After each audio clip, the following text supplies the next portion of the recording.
Hello అండి, నమస్తే. Welcome to food express. Food ఎక్స్ప్రెస్లో ఈరోజు అద్భుతమైన బీరకాయ కైమా కర్రీ చేసేసానండి. చాలా సింపుల్గా చెప్పేస్తాను చూడండి. దీనిలో కావాల్సిన ఇంగ్రీడియంట్స్ ఏంటంటే కీమా, బీరకాయలు, ఉల్లిపాయ, పచ్చిమిరపకాయ, కొత్తిమీర, కరివేపాకు, ఉప్పు, పసుపు, కారం, అల్లం వెల్లుల్లి పేస్ట్, గరం మసాలా, ఆయిల్, జీలకర్ర. ఫస్ట్ నేను ఒక ప్రెషర్ కుక్కర్ తీసుకున్నాను అనమాట. అందులో ఒక 1/2 kg కీమా వేసాను. కీమాని మంచిగా ఇట్లా విడివిడిగా కడిగిన తర్వాత ఈ చిల్లులు గిన్నెకేసి ఆరేస్తే మొత్తం అన్ని వాటర్ వెళ్ళిపోద్ది. దీనిలో ఒక 1/2 టీ స్పూన్ ఉప్పు వేసాను, కొంచెం 1/8 టీ స్పూన్ పసుపు ఇట్లా చిలకరిచ్చాను అంతే. మంచిగా కలిపేసానా. ఒకటే ఒక కప్పు వాటర్ అండి, అంటే కుక్కర్లో మనకి 1/8 వరకు వాటర్ రావాలంతే. ఆ తర్వాత మూత పెట్టేశాను. మీడియం ఫ్లేమ్ మీద, వాటర్ తక్కువ పోసాం కాబట్టి మీరు మీడియం ఫ్లేమే పెట్టాలి. ఒక 5-6 విజిల్స్ అనేది మీ కీమా యొక్క ముదురుదనాన్ని బట్టి ఉంటుంది, గుర్తుపెట్టుకోండి. ముదురుగా ఉందనుకోండి ఇంకా 2 విజిల్స్ ఎక్కువ రానివ్వండి. That's all. ఆ తర్వాత ఎంచక్క లిడ్ ఓపెన్ అయిందా, ఇదిగో చూడండి వాటర్ ఎంత ఉండాలో అంతే ఉంది, చూసారా? సో దీన్ని పక్కకు పెట్టేసుకున్నాను. మన మెయిన్ కడాయి రెడీ అయిపోయింది, పెట్టేస్తున్నాను.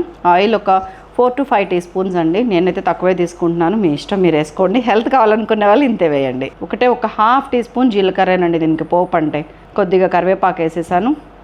ఆనియన్స్, చిన్న ఆనియన్స్ తీసుకున్నాను, బాగా చిన్నవి. అవి ఒక 5-6 వేసాను అనమాట, పొడుగ్గా కట్ చేసుకొని. దాన్ని వేసి బాగా ఫ్రై చేసుకున్నాను ఒక 2-3 నిమిషాలు. ఆ తర్వాత ఒక 4-5 పచ్చిమిరపకాయలు వేసేస్తున్నాను. ఆనియన్స్ ఇంకా వేగటానికి ముందు 1 టీ స్పూన్ సాల్ట్ వేసుకుంటున్నాను, ఉప్పు. అండ్ దెన్ 3/4 టీ స్పూన్ పసుపు వేసుకున్నాను. మనం అక్కడ ప్రెషర్ కుక్కర్లో ఒక 1/2 టీ స్పూన్ వేసుకున్నాము ఉప్పు, పసుపు కొంచెం వేసుకున్నాము, ఇక్కడ మిగతాది వేసాను అనమాట. అండ్ అన్నీ కలిపిన తర్వాత మనకి జస్ట్ ఇంకా ఈ ఉల్లిపాయ అనేది కలర్ చేంజ్ అవుతుంది అమ్మాయి అనుకున్నప్పుడు మనం కట్ చేసి, ఇదిగోండి ఈ సైజులో ఇలా కట్ చేసి పెట్టుకున్న బీరకాయలని, 1/2 kg బీరకాయలని వేసేసాను. మంచిగా అన్నీ కలిపాన, మూత పెట్టేసి చాలా సన్న ఫ్లేమ్ సిమ్లో ఒక 3-4 మినిట్స్ ఉంటే ఏమవుతుందంటే బీరకాయలు ఉన్న వాటర్ అంతా బయటకు వస్తుంది అనమాట. సో బీరకాయ ఉడికింది దాదాపు ఒక 6-7-8 నిమిషాలు. సూపర్. అండ్ దెన్ ఇప్పుడు నేను అన్నీ కలుపుకున్న తర్వాత మనం ఉడకపెట్టి పక్కన పెట్టుకున్నాం చూసారా కీమా, దాన్ని కూడా ఇందులో యాడ్ చేసి ఇవి 2 కూడా కలిసి వేడెక్కగానే అల్లం వెల్లుల్లి పేస్ట్ ఇప్పుడు వేయండి, ఒక 1.5 టీ స్పూన్ అంతే వేసి మంచిగా. ఇప్పుడు నేను ఇంకా నుంచి హై ఫ్లేమ్ మీదే పెడుతున్నా, ఎందుకంటే ఈ వాటర్ అంతా నాకు ఫ్రై లాగా ఎవాపరేట్ అయిపోవాలి.